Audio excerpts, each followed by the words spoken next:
السلام عليكم ورحمة الله وبركاته.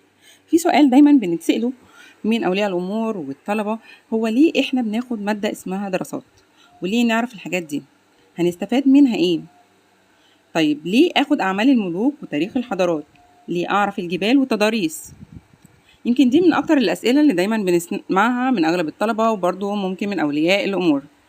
الرد الطبيعي والمقنع اللي دايما بقوله لما بتعرض للنوعية دي من الأسئلة، إن مادة الدراسات الاجتماعية مش مجرد حفظ تواريخ أو أسماء بلاد، لأ، دي المادة اللي بتفهمك أنت عايش فين، بلدك دي بدأت منين، حصل فيها إيه، وليه إحنا النهاردة كده.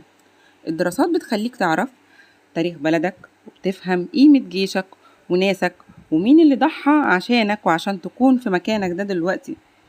جغرافية بلدك والعالم حواليك، وده مهم عشان تفهم المناخ والزراعة والصناعة، وعشان كمان تختار شغلك بعدين.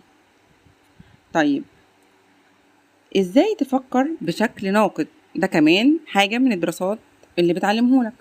لما تعرف تاريخ الناس زمان بتقدر تفهم أخطائهم وتتعلم منها، تعرف كمان حقوقك وواجباتك كمواطن، عشان تكون فاهم يعني ايه حرية ويعني ايه قانون ويعني ايه عدالة، وكمان مين يحكم وليه.